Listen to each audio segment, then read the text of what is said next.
न जा पाती, लेकिन मैं लंगड़ी हूँ। गुड़िया बेटी, क्या आपको भी बेर खाने हैं? हाँ मम्मा, मेरा दिल तो बहुत है, मगर मैं लंगड़ी हूँ। मेरी बेटी लंगड़ी है तो क्या हुआ, उसकी माँ तो स्वस्थ है। चलो आज मैं आपको बेरी के पेड़ पर ले जाती हूँ। आप भी जग्गू कुक्कू की तरह डाल पर बैठकर खूब बेर खाना। अब जल्दी चलो। फिर एक टोकरी में गुड़िया को बिठाकर मम्मा चिड़िया भी घर से बाहर चली जाती है। खट्टा मीठा बेर है, दिल कर रहा है इसकी गुठली भी खा जाऊं। नहीं जग्गू, गुठली नहीं खाना, बेर बहुत है, तुम बेर को ही खाओ। मैं तो कुछ बेर अपने घर भी लेकर जाऊंगा। कोको दोस्त, वो देखें, आपकी मम्मा भी इसी तरफ आ रही है, शायद उन्हें भी खट्टे मीठे बेर खाने होंगे। फिर मम्मा चिड़िया गुड़िया के साथ पेड़ पर बैठ जाती है। गुड़िया तो कई महीनों के बाद घर से बाहर आई थी, वो बहुत खुश होती है। यहाँ कितना अच्छा लगता है, खुला आसमान, चारों तरफ पेड़ पौधे और ताजी ताजी हवा। लो गुड़िया बहन, ये बेर खाओ, ये और भी मजेदार है। ऐसे वो तीनों गुड़िया को बेर तोड़ तोड़ कर खिलाते हैं। दूर छिपी हुई बुरी चील उन पर नजर रखे हुई थी।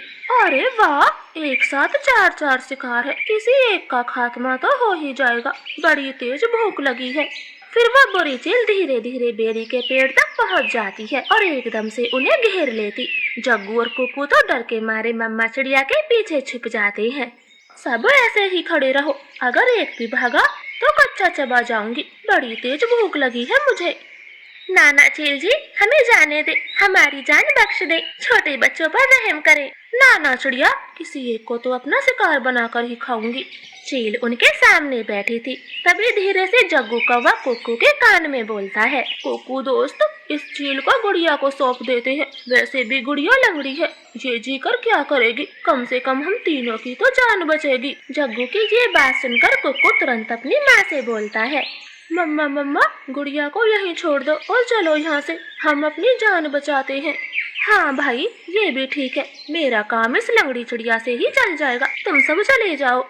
चील ने इतना कहा ही था कि तभी रानो चिड़िया जोर से चील को धक्का मारती है और पेड़ से नीचे गिरा देती।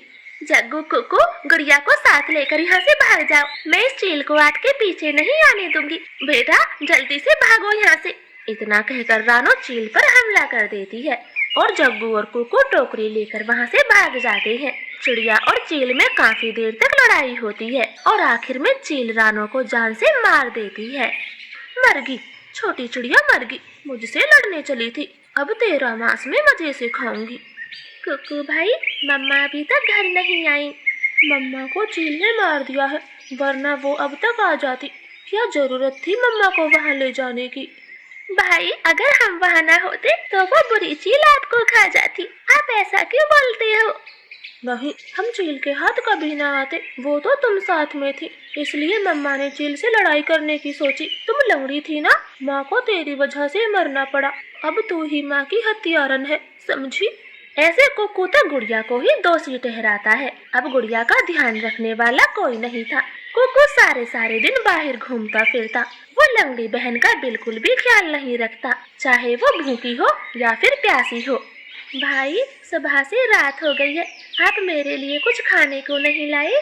जंगल में भोजन की कमी हो गई है, अपना पेट भरना ही बड़ा मुश्किल है, ऐसे में तेरे लिए दाना कहाँ से लाता? ऐसा बोलकर कुक्कू तो सो जाता है। गुड़िया को पूरी रात नींद नहीं आती, क्योंकि वो तो कई दिनों से भूखी थी। मम्मा मम्मा, अगर आज आप जिंदा होती तो मेरा कितना ख्याल रखती, अब तो मुझे भी भूखा सोना पड़ता है,